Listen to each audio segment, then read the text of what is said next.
All right. Let me see. Let me get down to the last question. Somebody asked, Lifestyle asked, how does one balance life and still attend to wifey? Well, wifey attends to you. Okay. How do you balance life and attend to wifey? Let me tell you, um, that's a misunderstanding that many of us have, especially if we're raised by our mothers. A wife is a helpmeet. She's attending to you. You are see somebody. I did a video, and I'm going to do it this week. Can we both be the prize? No, you can't. Wives need to attend to their husbands. Women command time. No, they don't. Women are grateful for the time that they have with you. We are in very different positions. Call in. All right. So, and those are some basic things for ladies to increase your value. Any woman across any board should be able to benefit and increase her value by these things. Being well spoken, real, no cursing. Some guys want women to be more well read, more versed in current events, but generally,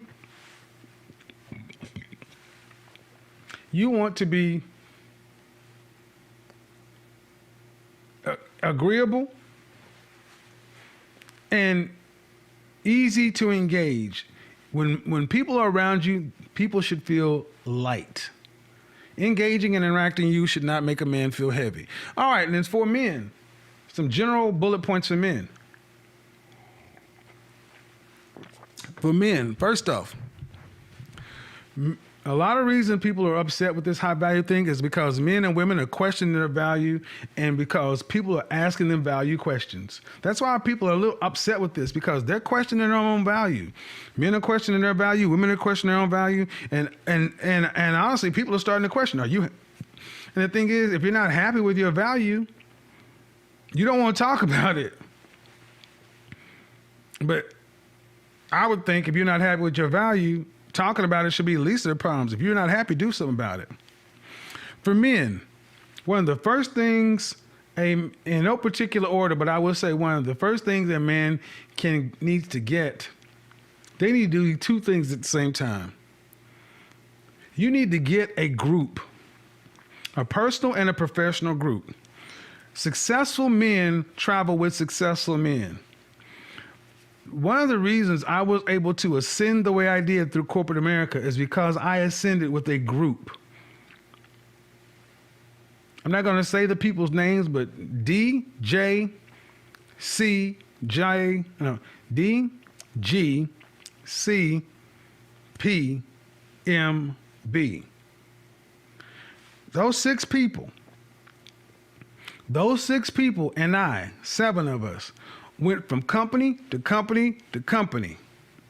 And when one of us moved, we all moved. 7 people going at one target together, rising tide lifts all boats.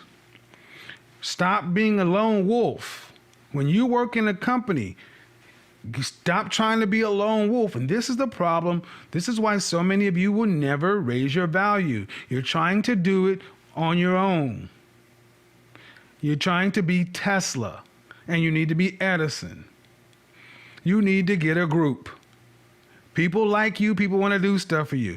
Being right, principled, and moral only makes you a loser if you don't have the other components. You can be right, principled, and moral and a winner. See, it's not an either or thing. That's number 2. Life is and. It's not either or, it's and. You need a group. You need a personal group and a professional group. Maybe those groups are the same, but generally they're different. And then you need a high value mindset. A high value mindset automatically goes looking for the hard path. It does not try to do the hard things, though. You don't go and try to reinvent the wheel. You take what's already working and you improve on it. How foolish would it be for somebody to sit back and say, hey, I see something that's working right now, but I'm going to do something completely opposite. Or would it make more sense to say, I'm going to take what's already working and improve upon that? That's what working smarter, not harder. But see, this way feeds your ego. Oh, but you're going to have to check that ego, because you're not going to ascend higher. You're going to cap yourself at your ego, because there's a lot of eating shit you're going to have to do as you try to become a high value man. As you try to increase your value, there's a lot of eating shit, because you're going to have to sit in Atlanta in a Jamie position, in a Tywin position, in a Littlefinger position, in a Varys position to Tywin Lannister. You're going to have to sit in a Tyrion position. I'm sorry. You're going to have to shut up and do what Tywin says, even if you think he's wrong, because he's the man. And other groups seem to get this, and guys who can do this, who can learn to eat shit, shut up, tend to learn the EQ skills necessary to move up and deal with other men of value. Get a group, it's a mindset. Then there's also a fitness component. Guys, you got to be an athlete for life. You can't get to be 350 pounds, type 2 diabetes. Come on, man, you got to be a fitness. You got to get fit. You don't have to be a muscle-bound weightlifter, but you need to be fit, functional muscle. You need to add work, keep your core tight, flexibility, eat a healthy, balanced diet. There's a fitness component. There's also several things you need to master. You need some martial mastery. Dude, you need to learn how to get your hands and your feet calibrated. See, one thing I never really talk about is my martial arts background. But trust me, I learned early on that I'm going to have a lot of fights on my hands with guys. Early on, I realized that there were guys who were going to be upset with me, jealous of me, not liking me, because I had I had curly hair, and women liked it because women liked me.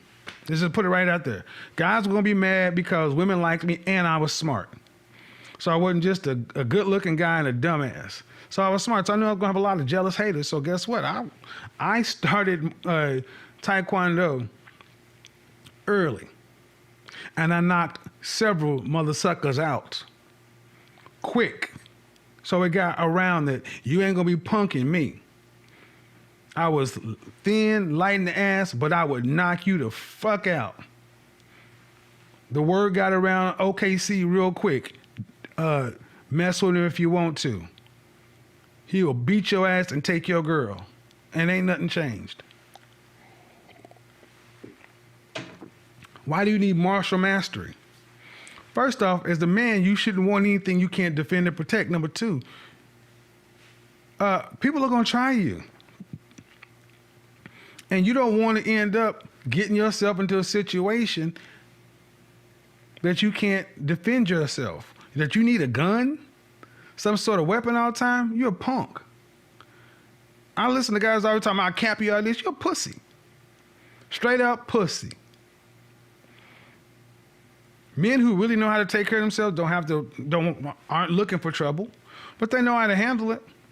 And that's what it comes down to. And there's a confidence that comes with knowing, if I have to, I don't want to, but if I have to, I won't hesitate to make you puke blood. I don't go looking for trouble. I never have. You guys have heard me throw out that I was a bouncer before, and I fought full contact, but I don't talk about it because I don't need to pound my chest about it. But even some of my friends in my real life have been surprised when they've gone around my martial friends and they realize, oh, you friends he knows this. My best friend from childhood, the first time he saw me fight in a tournament, he was like, oh. He's like, I got better stop talking shit to you. I was like, he was joking, but he was kind of serious because he was like, I never knew. I'm like, what am I do? Run around with a Daniel-san headband around doing jump spinning crescent kicks? That shit ain't real. Martial mastery. Because you need to be able to take care of yourself, number one. And number two, the sheer confidence that comes with knowing, all right, okay, Say whatever you want, as long as you don't cross this line. And not having just the confidence that comes with that is hard to explain. The confidence with knowing that you don't have to bark loud. You can just say what you need to say and then just move through life. You don't even have to respond to everything. But if someone decides to test you and you know beyond a shadow of a doubt, you can make them really pay for it. You're more concerned with them than you are with you. When you really master something, you're more afraid of what they're going to have to live with than what's going to happen to you. You may get punched or hit, but you're going to break something. Something's going to really be wrong with them going forward. And see, today people don't take butt whoopings like they used to. So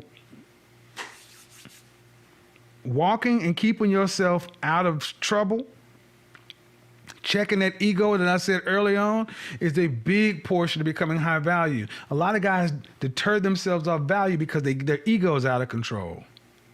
They can't shut up. They always got to be right. They always want to fight, and they think they're the baddest, and they're not. And they stay in lower level stuff, and they never can ascend past their ego. Because the guys that are up here that would work with them are like, no. Hothead, troublemakers, bad for business.